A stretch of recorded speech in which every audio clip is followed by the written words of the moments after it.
So welcome to the show. Have something gross. I don't think Jerry's ever going to give us something gross, though. He might, though. I wouldn't put it past him. No, Honestly, it's like a not. large bag of anchovies. But like when I was in Korea, those anchovies were dope. Not gonna lie. I'm not an anchovy person. I really don't want to eat the larva. Oh, yeah. Oh, what Nick? That's what yeah. Nick I was like, was Brandon talking didn't about. talk about that. He talked about Was eating it like an Brandon or uncooked Nick? snail. No, I Somebody think it was Nick. Oh, About I the cut that part can. out. The can of snail. Yeah. I guess. I don't This is going to be a good intro to the podcast. We always have to talk a lot, and then that's how we get And this stuff is what done. he puts That's as how we the generate intro. more This content. is just randomly talking about stuff. That's how we do content here, just like media. But hey, welcome. You're listening to the Janchi Show, hosted by 3 Korean American adoptees diving headfirst into what it means to be adopted, Korean American, and more. And now, here's your hosts, Nathan, Patrick, and KJ.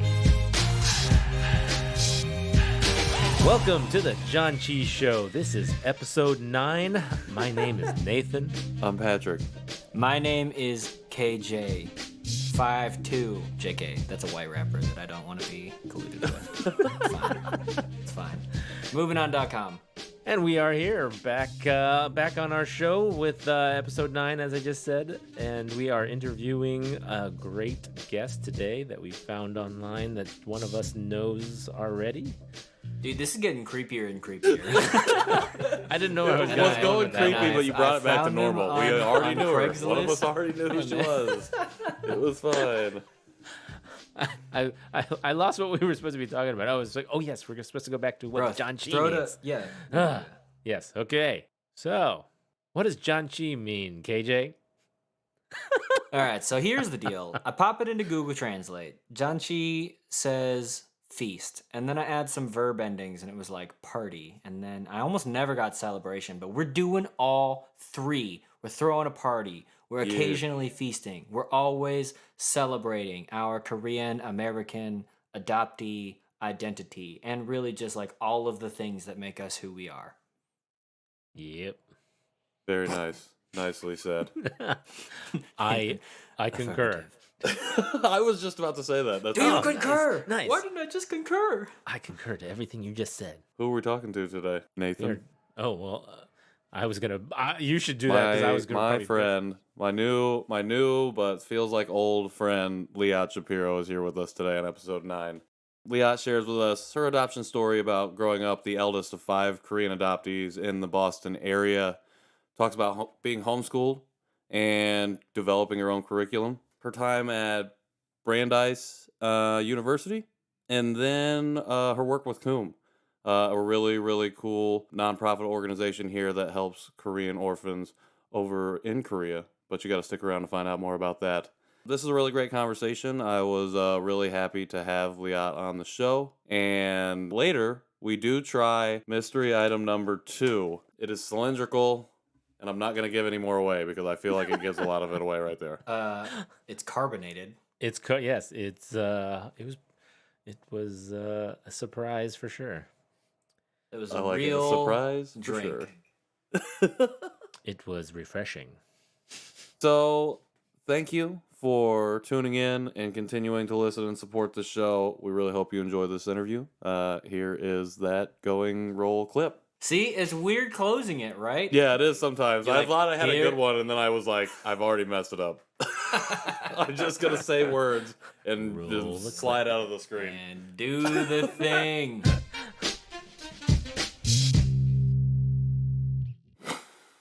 Yeah, so Patrick is I got it. interviewing. Yeah, so I got it. Liat, thank you for coming on to the show today. How you doing? I am doing well. Thank you so much for having me. Absolutely. You're my friend, and I wanted to have you on because you're a super interesting person, and that's what we're going to find out today. I'm excited to find that out. And I'm excited to meet Patrick's friends because I didn't know that he had friends until just this moment. Well, because of the pandemic, we're kind of internet friends, so I don't... it's real. It's still real. I still classify it as real. Okay, so we're just going to jump right in. Liat, tell us a little bit about, and our audience, a little bit about your adoption story and kind of coming to America, coming to Boston, and then growing up as well. Sure. So I was born in Pyeongtaek, South Korea. I was adopted at 6 months and was raised in the Boston area. Not Boston proper, But in Arlington, which is about 20 minutes away from Cambridge, so I consider it the city. And considering that 40 minutes out of the city is also considered Metro Boston, I think it's totally fair for me to say that I live in Boston. I am the eldest of 5 children. All of us are Korean adoptees, and none of us are biologically related. 3 of us do have the same last name, Kim, but I think that you can just, throw that to fate and the fact that a lot of people are called Kim in Korea. Yeah, Kim is like it's like Smith, so or Exactly. Johnston. Yeah. And the other one is my last name is Lee, so that's the other half. Yes, I have I don't know where Cho comes in. My Korean name is Cho Miyeon. Okay. And let's see, where was I? Yeah, so I'm the eldest of 5 children. I was homeschooled from kindergarten up through college. I attended Brandeis University for the first 2.5 years, and then I transferred in the middle of my junior year, which I do not recommend doing to anybody, but I did it. And I got my degree in linguistics from the University of Massachusetts. I have a very positive relationship with adoption, but being, the eldest of 5 cats, I think it is safe for me to say that my family has seen pretty much like the entire spectrum when it comes to personal relationships with adoption. So from very positive, me, I absolutely celebrate my adoption. I think that it's honestly the best thing that ever could have happened to me. And then, I've seen my siblings walk through a lot of challenges that I personally never faced, including suicidal ideations. So we kind of have seen the whole range of things. And I would like to think that that puts me in a space where I'm able to better understand, the 2 sides of adoption, the 2 sides of the coin. That's a summary. That's a That's great a great summary. summary. Yeah. I think something that's really interesting is not only the fact that your parents adopted not 1, not 2, but 5 children, but all from Korea specifically. Have they ever talked about that their reasoning behind only adopting Korean kids? I know that I feel like I see a lot of adoptive families have a lot of mixed race because they adopt from multiple different countries. I didn't know if they had any ties or connections to Korea, or if you could speak to that. Yeah, I can a little bit. When they first were looking into adoption, they asked around, they did their research, and there was an adoption agency based in Pennsylvania. And they found the people there very easy to work with, very transparent. And so they adopted me. And then they were looking into adopting more children, and they ended up going with the same agency. So essentially, what they did was they just continued adopting through that agency until they hit South Korea's limit for one couple's, like the number of children that one couple could adopt. And that limit at the time was 5 children. So they kind of just went up until they hit the limit. And then they were considering adopting, but it would have to be from another country. I can remember very clearly my parents talking about the possibility of adopting from, I think it was Uganda or Central America, and they have finally came to the decision that they wouldn't adopt from any of those countries, just because they felt in order to provide an environment where that child could thrive, they would need to adopt a couple of children from that country. Just because, one of the reasons why they adopted from Korea was to keep, for lack of better words, to keep consistency, so that we would all, we would be in a little community where we all looked alike and we had the same heritage. It's funny. My parents and I just talked about that recently too, because they adopted my sister first from Korea, and then they adopted me, and that pair of Korean adoptees was something that we could relate to and had as kind of that connection. So that's glad to hear that that's a thing that other families have thought about as well. So was it really, I don't know the right word to describe it. I want to say empowering, but growing up with those 5 siblings adopted from Korea, did you feel that kind of sense of community? I know you talked about earlier having a good relationship with your family for the most part, obviously having went through trials and tribulations, but just wondering, did you feel that sense of community in your group? And then did that grow as you guys grew up in your town to involve other adoptees, or how did your circle grow from that point? We're all very close in age. So I am 23 and the youngest is 17. And we have very, very different personalities. And so when we were growing up, my parents, gave us very wide latitude in terms of exploring our Korean heritage. I was sent to Korean school from ages 6 to 8, so I learned how to read and write Hangul. I was pulled from Korean school to pursue music after that. Not my parents didn't decide that I would pursue music. I was the one who decided You I pulled wanted yourself. to. No. And they were like, "Do you want to go to music classes on Saturday, or do you want to go to Korean school?" And I wanted to go to music classes, just to clarify. So my siblings, on the other hand, their interest in Korea was ranging from like absolutely nothing when we were younger to being interested in the food, right? So my brothers, they really weren't interested in Korea. Even after our 2013 trip, in 2013, we went to Korea as a family. My youngest sister was old enough to remember, going back, and she has the memories. And that was really why we were waiting. We were waiting for a time when she could also remember, even if it was just, it was cold and we ate food or whatever. So we went there as a family in 2013. And even after that, my two brothers weren't that interested in exploring their Korean heritage. So I would say that growing up, we were also all homeschooled growing up. And then once we hit high school, the decision was left to us, as to whether or not we wanted to remain homeschooled or attend public school. And we all chose different paths as well. But all of that to say, growing up, it was more just, we had one another, we looked like one another. And so any racist people that we encountered, we kind of just dealt with it collectively, just because we were always out together. If someone said something racist to us, we all got one another's backs, right? And even then, just the way we approached racism, I'm not really sure how diverse our town was growing up. I really don't know. I know that it is pretty diverse now, probably because we're in such close proximity to the city, right? So that would Sure. make sense. But the way we dealt with racism was kind of giving an eye for an eye, in a sense. If people were like, "Oh, why are your eyes so small?" Our response was, "I don't know, why are your eyes so big?" So we did things like Yes. that, where That's what it I was do. just Clap back. it was like, why are you asking us all these rude questions? I mean, if you're taking it to that level, then we're not going to be rude about it, but we will match that energy level, so to speak, right? And so I think because of that, a lot of us, when we encounter racism now, when we look back on our childhood, that's when we start to realize, oh, okay, so there actually were racist people in our life. We just dealt with it in a completely different manner than we probably would now. And I would say that that was a healthy way for us, because we were all together, because we all had one another's backs.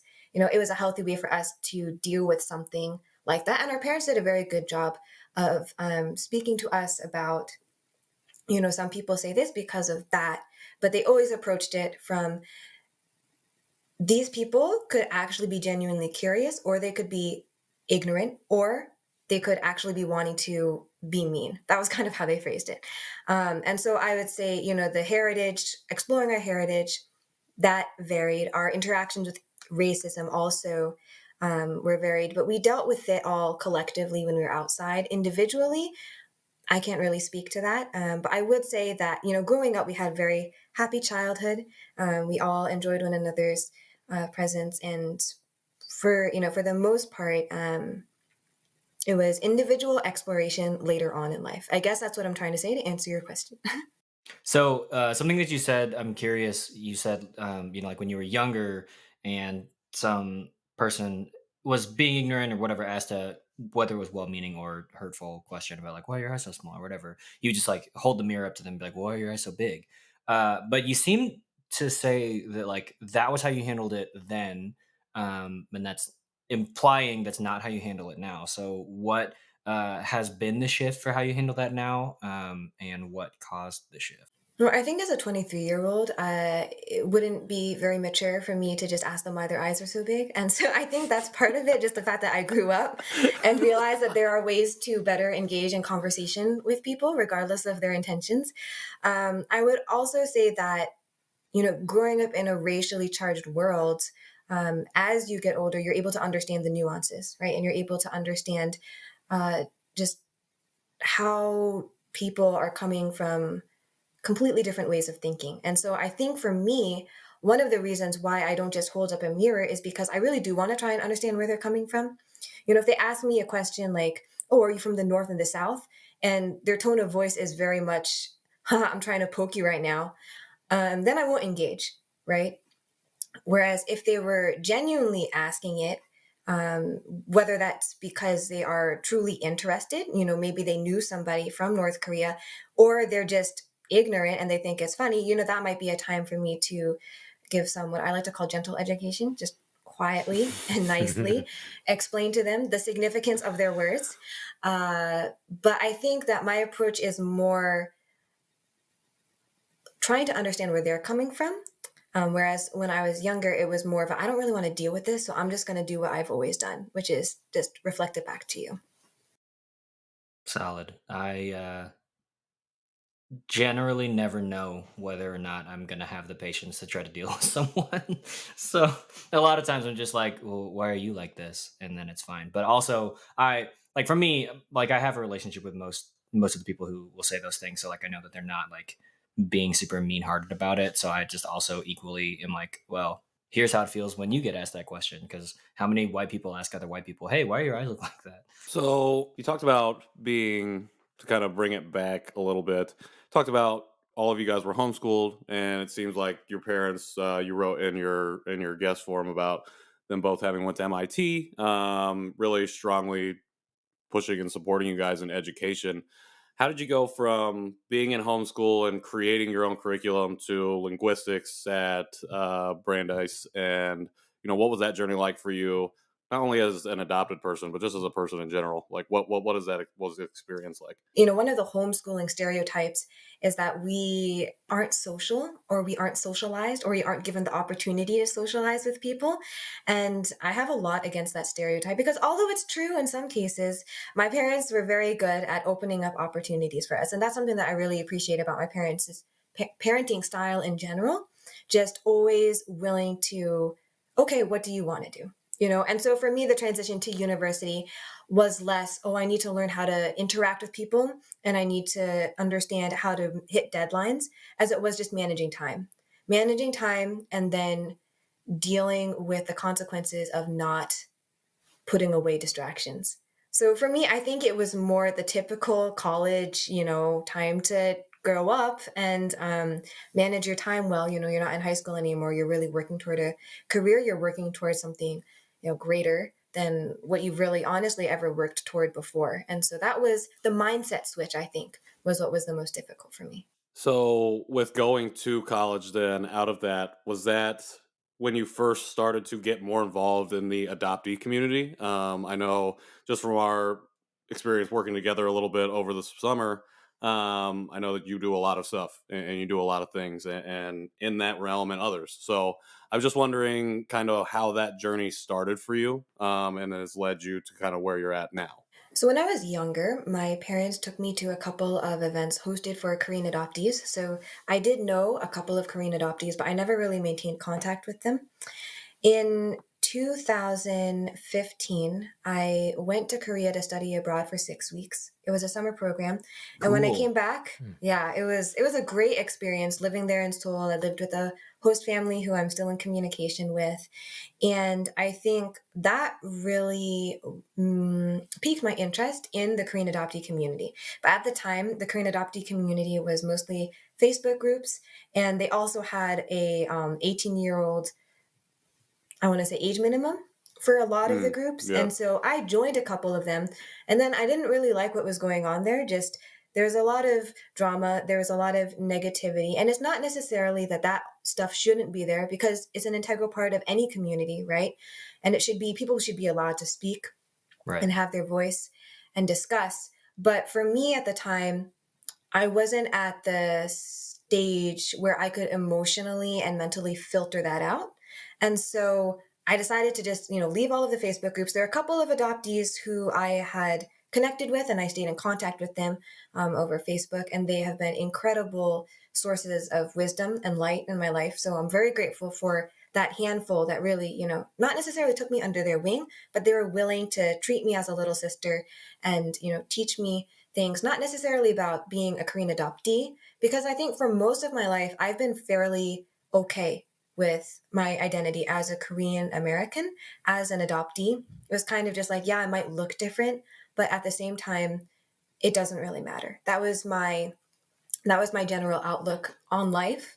Just, you either accept me for who I am or you don't. And if you don't, then we can try and work through that, especially if it's indicative of a character, flaw, then I'm willing to work through that. But if you don't like me just because you don't like me, then that's fine. You can, just go ahead and live life that way. I'm gonna go and live life Thank my own you. way. Next. Exactly. And so, I think my initial introduction to the Korean adoptee community was a little bit jarring for me, just because I heard a lot of the negative side of things. And as I had mentioned before, my experience with adoption was mainly positive. And at that time, my family hadn't yet gone through the situations that we went through together. And so I kind of withdrew and I focused on other things that interested me.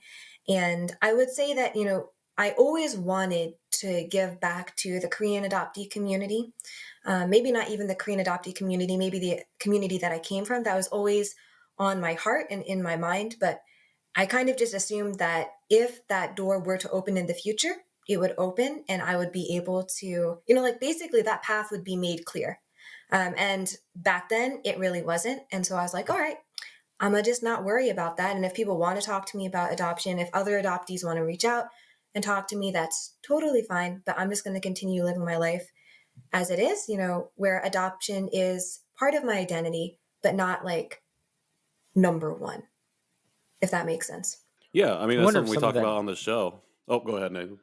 I was just gonna say, I wonder if some of the negativity. I kind of agree that some of the Facebook groups that I've seen too have a lot of drama, like you would say, and that's. I don't know if that's just because it's Facebook. I'm kind of curious on that. I I wonder. think a if- large part of it is that it's Facebook. Yeah, I mean, I hate to think. I mean, before Facebook, I was on MySpace, and I don't think there was. There might have been groups for They were just that. like posting I on was a bulletin board. Yeah, I mean, I was just listening to music and stuff on MySpace, so not to date myself, but yeah.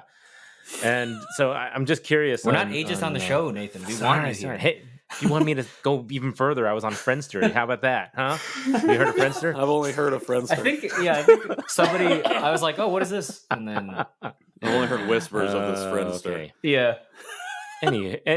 Anywho, that's so I'm just I love Facebook, but I'm always wondering is if there's a better social media platform for adoptees, and that would be more positive and more of a good community. I'd like to find that. on it. Oh, is that a plug? Yes. No, it's just That was it's a a little spoiler. tease. We're working on it. I mean, Minor we're working spoiler. on it. I mean, yes, Yeah, to be continued. it's in the works. So I guess to kind of go off of that, Liat, what do you think? To kind of pose that question to you, what do you think in the adoptee community, especially because you have gotten more involved and done more things and saw from a bird's eye view and a bystander view of kind of things that are going on? What do you think it's where our communities are missing, or what do you think that's there already that we could shore up, or what can we add now that would provide value? Not even for Korean adoptees, but for all adoptees. What in your opinion, kind of, what do you think that looks like? This would have been a good question to have prepped me on before, Patrick. Nope, he just No, I'd always just throw it out. There's no, yeah. I love it and I hate it at the same time. It's such a big question. It is a big question, but I mean, it's not I'm not trying to catch people off guard. I think it's just something that we don't think about in general. I think as adoptees, Yeah. in terms of providing value to our own community, we don't think about what we've seen already and the things that we've already seen. We just generalize it, I think. And that's why I've wanted to ask the question. I would probably not like it if somebody asked me, because I don't know if I would have a good, succinct answer on what it is I think that we're missing. I could just tell you maybe little bits and pieces that I think And then could I maybe could form edit a it and make it foundation. succinct. Ooh, And then I would see? just tell you, you're doing it. It's called the And- show. Exactly.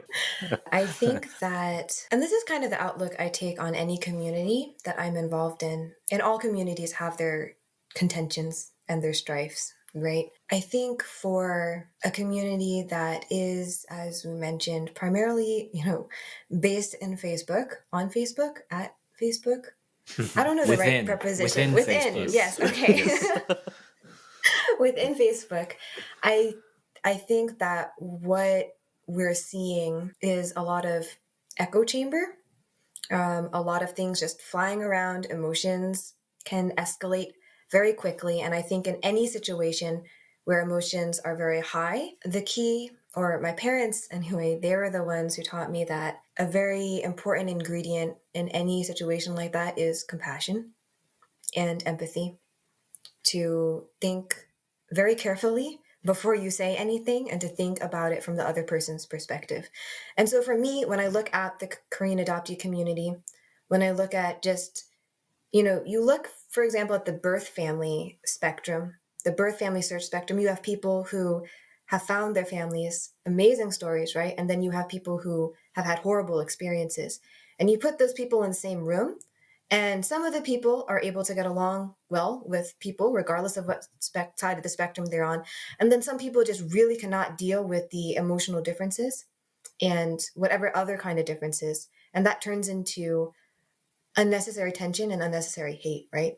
And so, although it's very difficult, I think that for us, it's important to realize that at the end of the day, we really are one community, regardless of where we are on any spectrum, right? We're all a community and we all need to work together. And the only way to get past differences and get through differences is understanding that everybody needs compassion, not only, other people, but also ourselves. And so I feel as if we had a revolving door of compassion and love, where people are giving compassion and love and they're also receiving compassion and love, that would help the situation in general, and then we can not only encourage, help, and support fellow CADs in whatever endeavors they have, but we can also take challenges and grow from, criticism or feedback that they might give to us.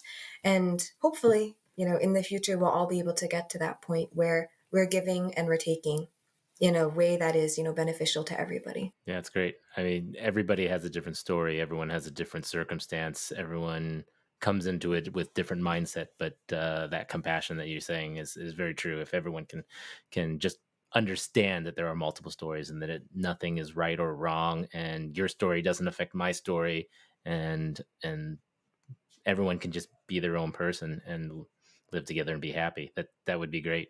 That's something hopefully that we are trying to do here on the show, is that we can make sure that everyone hears all these different stories and either understands them or moves on and listens to a different story. Yeah, it's interesting. So, as a lot of things have been moving online during this period, I find that, at least for the people that I work with and the people that I interact with, our mental conception of where we are in the internet isn't very strong, or a mental image of that. And I work for a church, so we're looking at like analytics and seeing, generally who comes to our service online, and it's like, from what the analytics tell us, you can extrapolate out, and it's like mostly women 65 and older. And so like you think about, when you're on stage and you're able to see out into the congregation, you can see people of all ages and all backgrounds and things like that. But with the internet, it's really hard to conceptualize that same sense of room. So it's interesting just hearing you really eloquently describe the spectrum of experiences. And I think that our natural tendency as human beings is to clump with like-minded people. And maybe um, the downfall of Facebook groups is there aren't subgroups in a way that is helpful. Like a Facebook group is essentially a big room, right? That we're all in, and then we have to figure out, okay, I need to be able to navigate and like find my people, but everybody has a bullhorn. So I'm like, at some point I have to try to ignore someone, and then I have to like find my people, but everybody's yelling and it's super loud. So if there were just some walls or some dividers just to create little subsections and safe spaces, so that, in the midst of trying to grow in compassion, if you find yourself at a place of compassion fatigue, you can go and rest and recharge, and then kind of re-engage with the community again. So I really love what you described. I think that is a really beautiful thing to aim for, and also help me think about building a good community. Because I think Instagram is the same. Like you make a post and then discussion lives on in the comments, but it's still just a room, and nobody has any real sense of like splitting off in a way that is super helpful. So get on it, internet, make things better. Yeah, I don't know why the mayor of the internet doesn't listen to us. Jeez. Because he's Come on, on Mr. Mayor. just like everyone else. So yeah, Really, really well said, Liat. Talking about compassion and love, though, and that message, I want to move to your work with KKOOM. I wanted you to explain to our audience what that is and what you've been doing with them, and how. Yeah, just we'll go with that. Sure. So I serve on the board of directors for a US based nonprofit called the Korean Kids and Orphanage Outreach Mission. It's so funny that you pronounced it KKOOM, Patrick, because everybody pronounces it like that. The acronym is actually KOOM. It stands for, or rather, it is the word dream in Korean. My brothers always say KKOOM, though. They're like, yeah, you work for KKOOM, KKOOM, KKOOM. It's hilarious. But anyway, I digress. We are My a apologies. nonprofit. No, you are totally fine. You fit right in with my brothers, so it's okay. You're the oldest one. All right, I'll take it. Okay. We are a nonprofit dedicated to raising awareness for students who are considered at risk, meaning they are growing up in the South Korean welfare system. And we support them financially through scholarships that fund educational opportunities, as well as hosting other events. So our largest funds are the preschool and college funds, and that supports preschoolers and college students. The reason why we focus on the bookends of that educational spectrum is because those are the two age ranges that the South Korean government really doesn't provide any extra support for. In general, most of the welfare system institutions, so the children's homes, they are supported by the government, but preschoolers and college students generally aren't given as much attention, so to speak. So we provide scholarships for that, and we also host things such as holiday parties. We send some of our boys to a soccer camp, girls to an arts camp. We've also hosted an English language immersion program. I actually ran that 2 summers ago in 2018. I served as KOOM's intern, and I went to Korea for 2 weeks. One of the weeks was just, personal travel. The second week was running the English language camp. And so we had 10 students come up to Seoul from Gumi, which is a city in the south of Korea. And we talked as much English as we possibly could.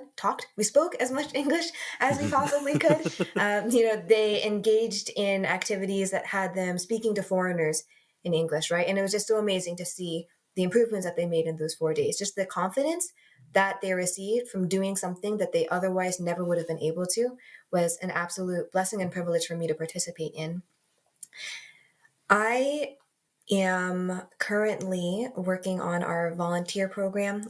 There's an intern that I'm also working with. So I'm the intern/volunteer coordinator. It's not really an official title, but that's what I do. I also do a lot of fundraising for the organization as well. Because we are a virtual board of directors, we host virtual fundraisers. We have usually 2 to 3 large fundraisers every single year. And then we rely on, birthday fundraisers via Facebook, personal fundraisers.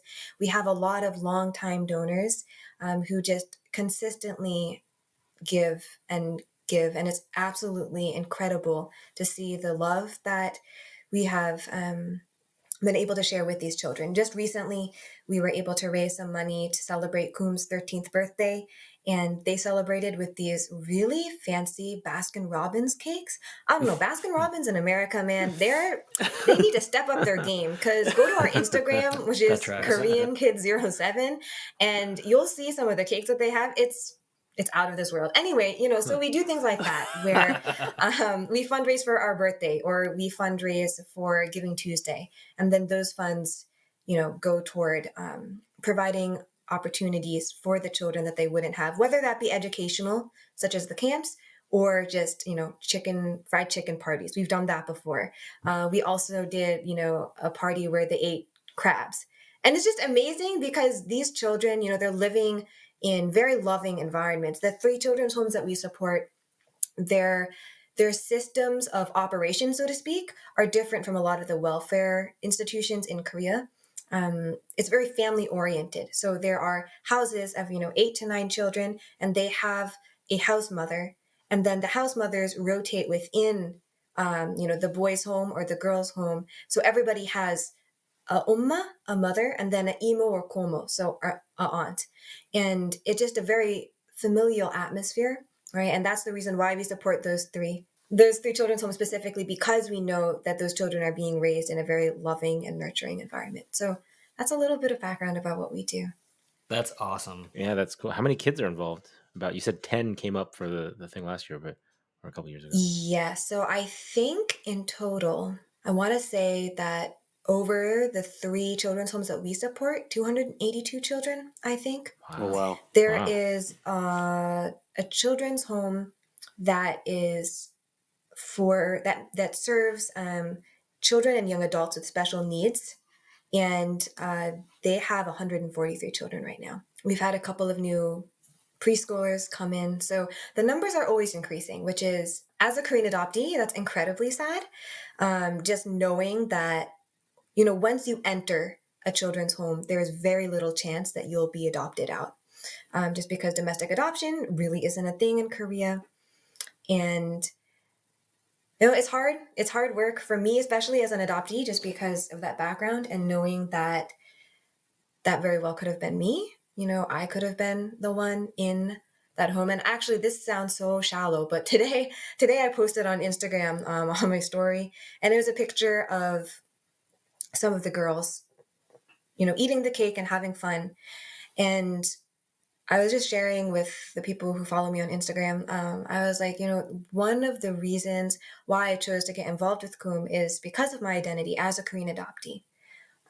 I very well could have been one of those girls. I could have been the one growing up in the children's home, eating cake that was supported or provided by, really kind, but so incredibly random Americans.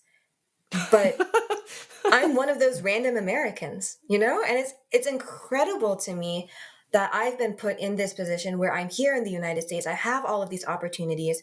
And for me, working with KKOOM is really the personal mission that I have, is to give back, right? And that's what I say through all of my fundraisers whenever I'm talking to people about why I'm involved in this. Because people ask me all the time, why are you involved with this organization? It's because I want to give back to the community that I came from. And I see that as my own personal mission, whether it's working with KKOOM on the board of directors or, working indirectly with KKOOM if I'm someday no longer on the board of directors. However life, wherever life takes me, just being able to work in a position that gives back to the community in such a tangible way. And then not only giving back myself, but also educating people and raising awareness, of the situation that is happening in Korea for people who live in America. Because I think a lot of people they don't really think about the children in the welfare system in Korea, because Korea is such an industrialized nation. We got K-pop, we got all of this stuff, but there are children without voices. And so that's, what we're working toward. We're working toward not only supporting those children, but also raising awareness. Oh my goodness, the baby. I'm sorry, I love babies. We have a special guest. So cute. It's okay, we're just doing audio, so. Yeah, I love that. I just recently put something on my story that was like, have you thought about what your non-adopted self would be doing right now? And at least for me, anytime I would let my mind wander and think about like, what would if I had stayed in my family, it's always really happy, because why would you why would you daydream, and make it really sad? But KKOOM really, I think, puts it in reality for me, if I wasn't adopted, or wasn't put up for adoption or anything like that, that this could just as easily have been my way forward. That super makes sense. Like, I, of course, understand why you would want to be involved in this, why that like calls really deeply at your heart. That's really cool. And I'm really glad that you were on the show so that I could learn about it. What would be something that you would tell people now, like you said, we as Americans, or the majority of America, don't think about, what these Korean kids and children are going through in the welfare system in Korea. What would you say? What would be one piece of advice or something that you would ask of us to look at and to think about in terms of that? Obviously it's going to be more resonant within our own community, but just for the everyday average person, what can they do? The first answer that came to mind was give to KKOOM. Yeah. That's the most honest answer. Yeah. In our fundraising. But I would say beyond that, if I may extend that, beyond how you can support KKOOM, I think that one of the things I've been realizing just because of the pandemic and everything that's been going on, and we're all stuck online, is the importance of and the opportunity that has been presented to every single one of us to really think about what we're passionate about and run with it. Because I think we've all been given this opportunity where we, from time to time, have more free time than we otherwise would, right? We're all at home. People have been going back to work, but at the same time, life isn't as it was before. And it's not as, in Korean, there's this phrase, bali bali, which is like quickly, quickly. And I feel as if in America, at least, our lives have slowed down somewhat because of the pandemic. And so whether, our passion is KKOOM is my passion. For other people, it's something different. It could be children in a different country. It could be something that's not related to children at all. But one of the things that I always encourage people to do, and I think applies to anybody of any age really, is to find that passion, and especially now, take advantage of it. Not take advantage of it, but rather use the position that you have in the world right now and do good. Take the time to really plug into something, to plug into a community and raise awareness. Even if it's just posting something on Instagram or sharing something on Facebook, social media might seem shallow, but it is a good place to start. I found that to be the case, and really try and find ways to get involved. So it doesn't necessarily have to be, being involved in the Korean adoptee community, being involved with KKOOM, being involved with another nonprofit or a podcast, whatever it might be. I think that that's really what the world needs, for us to take hold of our passion and to change the world. And it's not necessarily even changing the world, because I feel as if that's a concept that's so big that we easily get overwhelmed. Like, how am I supposed to change the world? I'm just one person, right? So the way I like to see it is more just work within your sphere of influence, because everybody has a sphere of influence, no matter who you are. There are always people who look up to you. There are always going to be people who don't like you. There are always going to be people who want to support you. And I find that, especially now, a lot of people are more open to supporting other people. And so I think that that's probably, the thing that I would want to encourage everybody to do, is just to take hold of something and to run with it, and to run with it well. Change the world one person at a time, even if it's yourself. Well said. Very true. Start there. Liat, you are just so well spoken. I'm so glad that you came on the show. And I'm not trying to run you out of here, because I have one more question to ask that's a little bit off topic of what we've been talking about so far, but I'm going to make you talk about it a little bit. So you touched on very briefly about how you got into music. Yeah. And I was wondering if you could talk a little bit about your musical career. I don't want to spoil it for them, because I don't know if they know anything about it. But Whoa, did you rap too? No. I'm not. No. No, I'm definitely. She's actually not. Beyonce's ghost singer. You've heard of Ghost Writer? She's ghost singer. You No, and Patrick no. sang a duet. Oh no, I think that Patrick would have to mute my track. I don't have a musical career, so I'm going to start off with that. all right. I'm not sure what Patrick is talking about in that regard. I do play the piano and the harp, and I trained for several years to be a professional musician. But that path was diverted due to an injury, and it was a genetic injury. That was one of the times when I was like, if I knew about this genetic thing, it would have been super helpful. But I don't have my birth mom's information, so great. But basically, it's like a nerve thing that just, it's not going to go away. It would have required a surgery, and my parents didn't want me to get the surgery at the time. And so I ended up in academia, which is not my forte. But anyway, back to the whole music thing. I play the piano and the harp. Honestly, Patrick, I don't know what else you want me to say, because there is no musical career. Well, you trained for several years, and you've played some pretty cool places and stuff, and you played in some cool things. And I don't know, I just think you still can play, and I guess that's kind of what I was getting at. But I just thought that was one of the interesting piece of your puzzle, and I don't know. I didn't know what you were gonna share.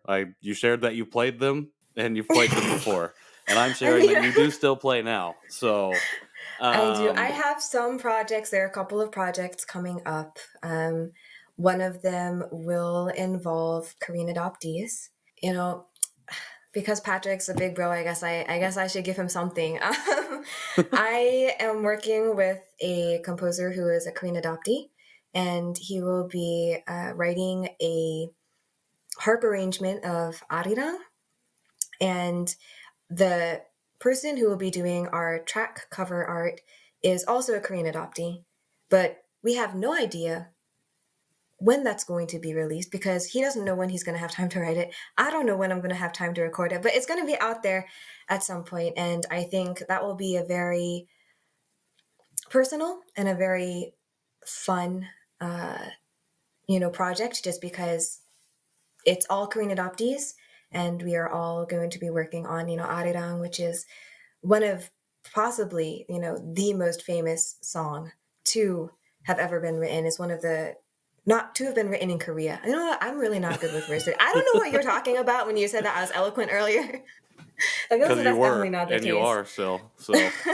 But that is a project that will be coming up in the future to be announced at some point. Sounds really cool. on the show, it sounds Yeah. like you're gonna have to come back on and announce that project that you got going on officially. Yep. Mm, What is your favorite era of music to play? romantic. Okay. Favorite composer? My favorite composer to play is probably Chopin. Okay. Yeah. Nathan gets down with Chopin. Yeah.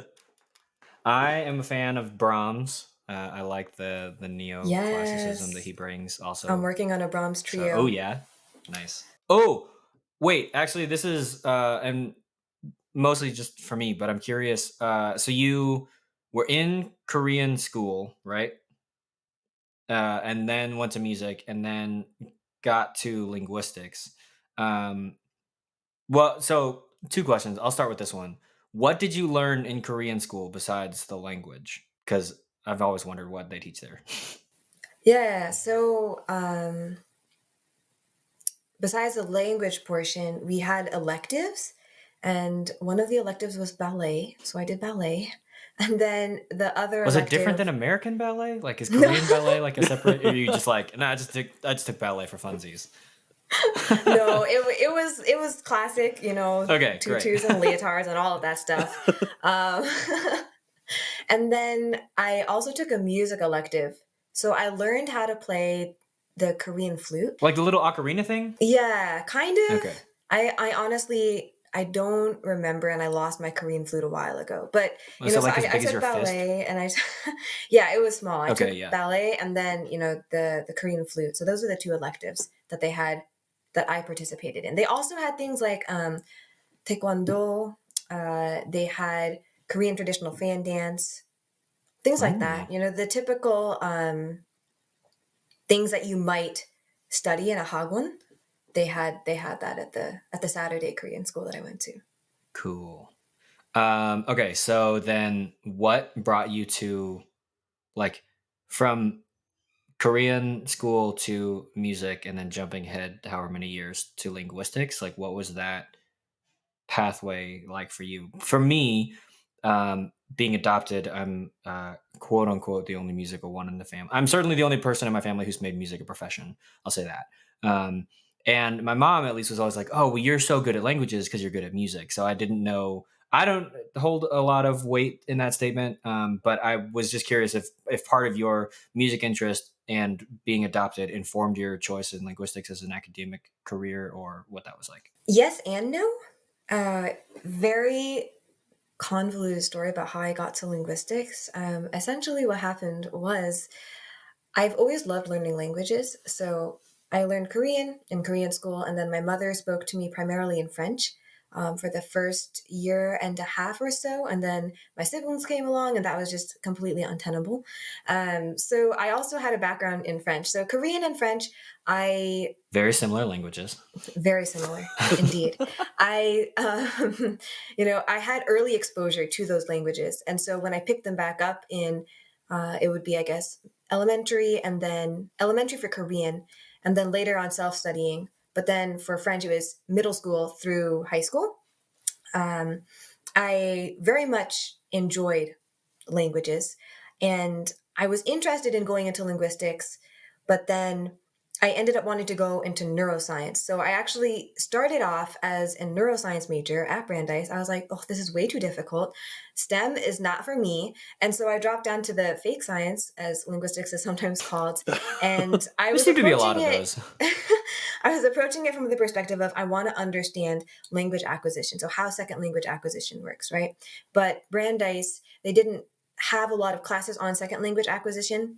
And so I planned on studying that in graduate school, but I'm actually going into psychology. So, All right. yes, the interest in language definitely, was the impetus, I guess, not the impetus, was the motivation for studying linguistics, but that has all gone up in smoke. Perfect. See, and that in itself is an interesting story. That whole thing right there could have been the entire focus of the podcast, and that's how interesting you are. So I'm gonna keep dousing you in praise. I don't know if that's a good way to describe that. I'm gonna keep praising you in that way.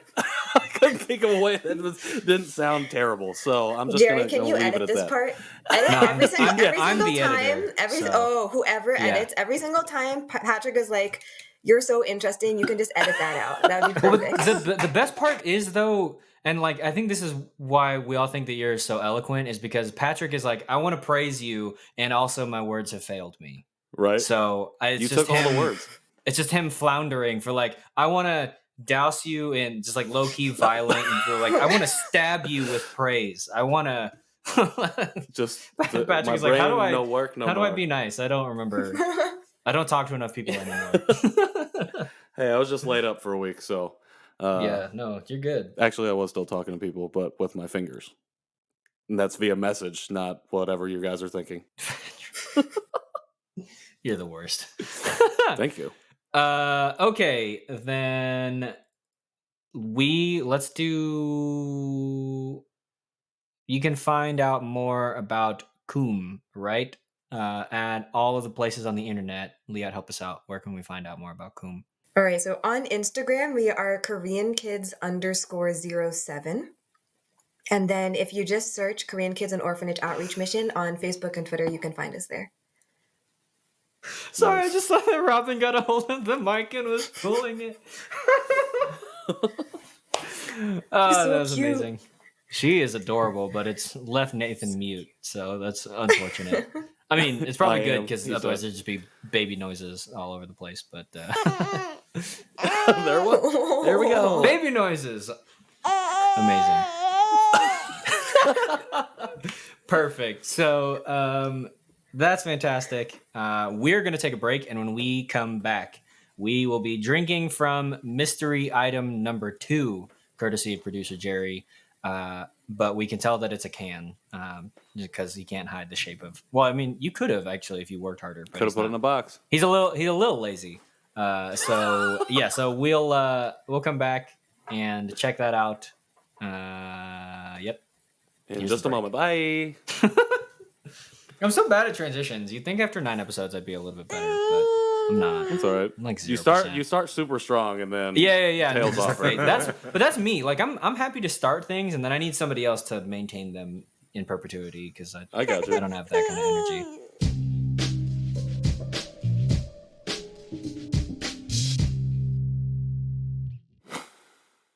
Let's jump in. Liat, you've got the drink, right? Yeah, we're good. We don't know what it is yet. We don't know Yeah, what we it have is either. we have no so idea. So It's a this mystery is number 2. yes. Welcome to the food portion. So we were given a mystery box of things from our producer Jerry, and so today I guess this is technically a 2. Jerry, not to like dog on your handwriting, but it's like it's the better part of a 2, I guess. So we are going to don't spoil it for us, but we're gonna jump in and figure out what it is we are drinking today. Here we go. Jerry, wrap it up so tight. I mean, Okay, Jerry, yay. your packaging is Yay. very difficult. What is it? Lotte Milkis. Milkis. What? I have Milk actually is? seen these at Costco. It's got to be Milkis, right? I don't know. Milkis? I'm not very good at pronunciation. I'm not going to lie. If you guys haven't found mean- out on the show yet, I'm not good at that. If it's a Korean brand doing English, then it's probably anybody's game. I don't like the way Milkis comes out of my mouth. That sounds Milkis. terrible. It's Milkis. Yeah, so Carbonated Milkis. milk. Milkis. Refreshing Yeah, milk so and yogurt flavor. This is what you have as well?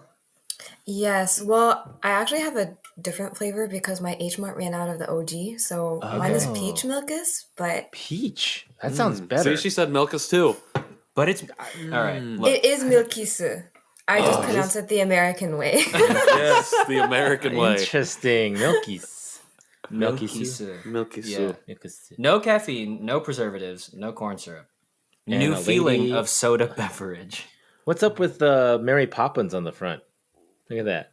Oh, Dropping in on that banana? banana? The moon? I don't understand. Now that sounds good. If this was banana flavored, I'd be all about that. All right, I'm gonna dive in.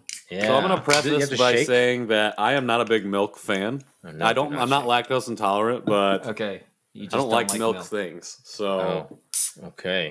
Good to know. and I feel like yogurt is milk already. Oh, So I this don't is know. good. This is like carbonated. You know, like those milk candies. Maybe that's another Korean thing. I don't know. This is good. I'm into this. Milk and Oh. yogurt flavor. Yeah, I'm feeling Okay. it. That's really sweet too. I took a look at the liquid, and it just looks like murky water. So I'm gonna go ahead and say that. I can't show. I'm gonna do okay. Get the camera up. Yeah, there you go. That's what we got the other Murky camera for. waters. That looks Wow. like murky water, doesn't it? Way to sell it. Way to sell it. But we're gonna take a drink. It's sweeter than I expected. Yeah. And I wouldn't say there's a flavor. I mean, Tastes like yogurt. It tastes like Kind of. yogurt that's been mixed Yeah. with pop and then put in a can.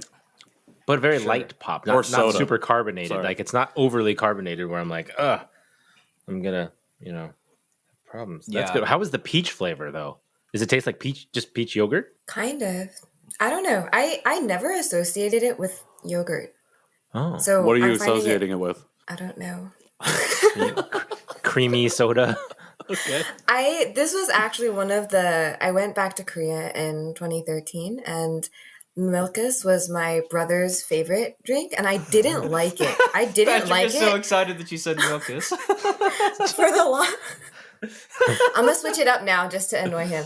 Yes. Yeah. I didn't like it for the longest time, but I would finish my brother's drinks because he would always just not finish his food, and I started to like it because of that. So Interesting. I could definitely drink this again. Interesting. I could drink it Okay. again too. Yeah, I would love to have some more. I guess And it's I got should no drink this one caffeine, no corn Okay. syrup, no But preservatives. it's 130 calories per can. So Yeah, so is most there's soda. that. All right, let's Yeah, see how but it like- stands up to the chug test. It's If you because drink- it's got 30. It's got 31 grams of sugar. That's why. Does it really? Oh, dip. It's a lot of sugar. That's why I said Milkis. it's sweet. That's why, yeah, it tastes properly American. Does a body good. Wow. Oh, gosh. It just made me think of the Fight Milk episode of It's Always Sunny in Philadelphia. If you've never Got seen it, Milkis. Oh, okay, yeah. that was good. Gotta I be- could actually I drink. gotta be those. careful when I drink, otherwise I'm gonna spit take all over my new computer. It'd be terrible. I could drink more of these. Okay, I could Patrick, too, except for why the don't you go sugar. first? How many Milkies do you give this Milkis? I'm giving it 4 Milky Soos. That's pretty good. It was better than I expected, especially after looking at it. I was like, I don't know about this. I don't drink Merc water, but I gave it a try. You know, I go down chugged to your down local good, lake so and it's sip all it up. good. 4 out of 5. 4 out of 5. Yeah, I'm gonna say the same. 4. I don't know what would take it to like 4.5 or 5. 5 is a perfect product. I don't Well, know. I'm sure what they would have take it to other- 4.5. But maybe I want more carbonation. So like I don't know. I drank a lot of soda when I was a kid, and I drink less soda now. But I like Waterloo or LaCroix or things that have a lot of carbonation. So I think if this had more carbonation, it would take it next level. But as it is, 4 out of 5 Milkies. Yeah, I don't know. Liat? yeah, 4 out of 5. Not 4 a out of 5, 5. but I don't know why. Have you had other flavors? Like you said, you've had more there. So, like, what other flavors are there? Do you even know? Yeah, so there's peach, there's melon, like the green melon flavor, melona kind of Oh thing. yeah. Strawberry. I think those are the only three that they had at the store. Oh, okay. Nice. Strawberry would be really good, I bet. I try I strawberry. mean, if the I would strawberry totally try soju is strawberry. anything to go by, I'm sure that strawberry. Yeah, Milkis it's true. is Strawberry everything. Dope. Yeah, I'm going to give it 4 Mary Poppins as well. So Nice. That's not even a rating system. That's fine. He broke it. now. He made his own. He's now, mad. let's see. She's happy. She's Perfect. floating down. She's on All right. She's on cloud banana. So, Lotte, thanks for the drink. Also, Jerry, thanks for the drink. This is delicious. yeah, it's tasty. Um, Good stuff. Okay, Liat, if people want to hear more of you or interact with you more, where can they find you on the internet? I don't know. That's a good question. I didn't think about this. Do you have an Instagram or a website? Or a Twitter? I do have an Instagram, yeah. It's at LIAMEIYAH. Liamea. You can reach out to the Janchi Show at Janchi Show on all social platforms. You can send us an email, janchishow@justlikemedia.com. You can find me at Milkis by Lotte. JK, I'm actually at KJ Relke. You can find me at No Walk Photo on Instagram. You can find me at Patrick in the World on Instagram and nowhere else. I like that your handles have just subtly gotten smaller. The more episodes deep, you're like, you can find me at PO, but eventually we'll just have to bleep it. It's kind of ironic Yeah. too. It's like you can find me Patrick in the world, but I'm nowhere else in the world except for I'm here. nowhere. Yep. Except So thank for you your for ears. watching. Thank you for Yeah. listening. Leave us Thank you for a being like. here. Yes, Liat, it was a great interview. That is all, right? That is it. I never know how to end these things. End All End right. show. Thank Done. you for listening, watching. Thanks for hanging out with us. All right. That was it. Great. Okay.